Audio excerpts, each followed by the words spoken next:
Introduction to public ஸ்பீக்கிங்கில் ஆடியன்ஸ்னால் யாருன்னு பார்க்கலாம்.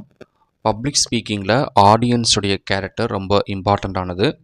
So audience role எப்படி இருக்கணும் அப்படிங்கிறத பப்ளிக் ஸ்பீக்கர் ஃபஸ்ட்டு அண்டர்ஸ்டாண்ட் பண்ணிக்கணும். ஸோ ஆடியன்ஸை பற்றி நம்ம லேர்ன் பண்ணிக்கலாம். Audience is a specific group of people to whom you are speaking. Audience அப்படிங்கிறது ஒரு ஸ்பீக்கர் வந்து ஒரு மேடையில் பேசுகிறாருன்னா அவர் யாருக்காக பேசுகிறாருன்னா அவருக்கு முன்னாடி உட்காந்துருக்கக்கூடிய ஆடியன்ஸ்க்காக பேசுகிறார், அந்த பார்வையாளர்களுக்காக பேசிகிட்டு இருக்கிறாரு. Effective speech planning process begins with studying audience. இப்போது ஒரு பப்ளிக் ஸ்பீக்கர் வந்து ஒரு ஸ்பீச் கொடுக்குறாருன்னா ஸ்பீச் யாருக்காக ரெடி பண்ணுறாருனா ஆடியன்ஸ்க்காக ரெடி பண்ணுறாரு. அதனால் என்ன மாதிரியான ஆடியன்ஸுக்கு தான் பேச போகிறாரு அப்படிங்கிறத அவரை பிளான் பண்ணிக்கணும். ஆடியன்ஸில் நிறைய வகைகள் இருக்கிறாங்க.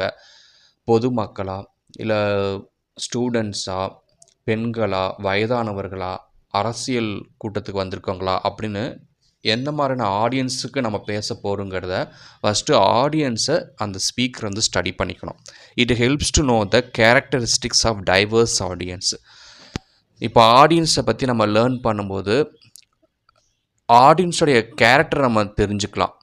இவங்க என்ன மாதிரியான ஆடியன்ஸாக இருக்கிறாங்க, இவங்க நம்மளுடைய ஸ்பீச்சை வந்து கவனிப்பாங்களா, நம்மளோட ஸ்பீச் அவங்களுக்கு யூஸாக இருக்குமான்ட்டு ஆடியன்ஸுடைய எதிர்பார்ப்பை ஃபஸ்ட்டு புரிஞ்சிருக்கணும். ஏன்னா டைவர்ஸ் ஆஃப் ஆடியன்ஸ் இருக்காங்க.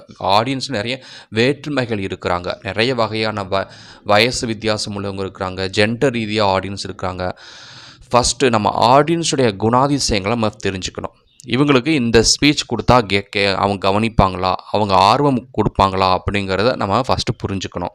To understand how audience listen are to be motivated. So audience நம்ம லேர்ன் பண்ணுறனால நமக்கு என்ன பெனிஃபிட்னா நம்மளுடைய ஸ்பீச் வந்து ஆடியன்ஸை மோட்டிவேட் பண்ணோம். அதுங்க வந்து ஆடியன்ஸ் பற்றின புரிதல். ஃபஸ்ட்டு இன்ட்ரடக்ஷன் டு பப்ளிக் ஸ்பீக்கிங்கில் வரக்கூடிய ஒரு ஃபஸ்ட் டாபிக் வந்து ஆடியன்ஸ். இந்த ஆடியன்ஸோடைய கேரக்டர் நம்ம அந்த ஸ்பீக்கர் தெரிஞ்சிருக்கணும்.